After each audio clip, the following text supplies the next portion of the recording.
are watching The Writer's Block on the Virtual Channel Network. I'm Prudence Fraser. And I'm Robert Sternin.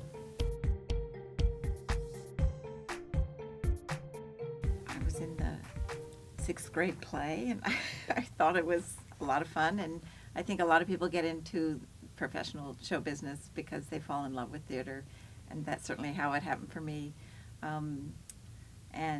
But I didn't have the personality I knew or the drive to pursue a professional acting career. And this partnership began in college in a directing class in our senior year. Do you want to share that story?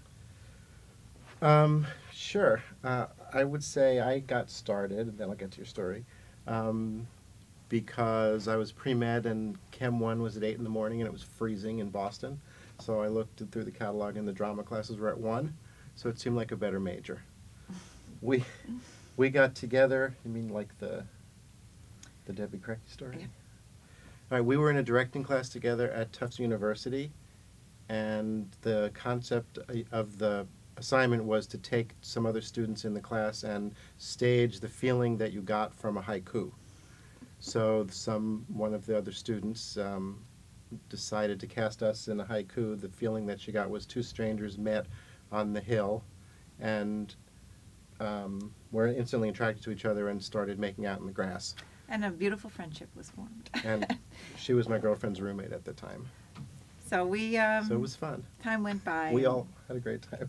And we got back together in Hollywood and decided to team up to pitch ideas to sitcoms, which is what our goal was to become writers of television comedy. I had gotten an MFA at UCLA in playwriting, and we actually, believe it or not, worked, well, not believe it or not, but we worked right here at Breakdown Services to start our career.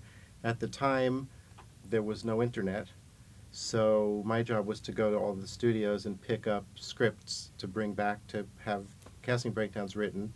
And we knew some people on some of the lots, and I was at the Warner Brothers lot, and we were hoping to become writers. And I was walking behind Bob Carroll and Madeline Davis, who were about 100 yards ahead of me, who had created I Love Lucy, and at the time had Alice on the air. And I thought, well, what I really need to do is accidentally bump into them. And I thought that running up from behind them and jumping on them was probably not going to seem like a big accident. A little stalkerish. So what I did is I actually ran around the soundstage, which was pretty big, and so that I could pass them coming forward. And I could say, oh my God, it's Bob Carroll and Madeline Davis. My partner and I were just talking about coming in and pitching stories to Alex, so that's what I did. So the moral of the story is seize your opportunity and be in good enough shape to run around the soundstage and not be winded when you get to the other side. And to be ready when you get your opportunity. We did have about 5 stories that we had been talking about. I mean, we prepared pitches for all the shows that were on, but that was the one we got the opening for. We went in and pitched them, and they bought one that afternoon. It was a very exciting beginning. One of the things that we did before we even got that opportunity on Alice, though, Rob was getting his master's in playwriting at UCLA, and he wrote a 1-act, which I starred in, my final... I directed. I thought that would be fun to direct my girlfriend. That was the last time I attempted that. But we rented a little theater on Santa Monica Boulevard and put the show on, on weekends. It was 25 seats, literally, and if we brought our living room furniture, it was 30 seats. So we would bring a couch and 2 chairs from our living room to take it up to 30. Put down in the front row. And invited everyone in the industry to come see it, and one person I will did. tell you who, and it's Gary David Goldberg, who unfortunately died this week, very young. He had come to see our play for some reason and came back to see us. Well, there was no backstage. I guess it was out in the lobby or in the street, and said, I'm Gary David Goldberg, and I've just sold this pilot to NBC. This was February, and he said in May 15th, I'll find out if it's picked up, and if it's picked up, I'll call you guys and have you write an episode. Actually, then at that time, it was just me. And he did. He got picked up, and he called, and he hired me. Prue was getting kind of tired of being at acting auditions till 3 in the morning and not getting seen yet. So she kind of had come back to our apartment and said, I'm not sure I want to keep doing this acting thing. And I was freaking out that I thought the script was terrible. And I said to her, you should read the script.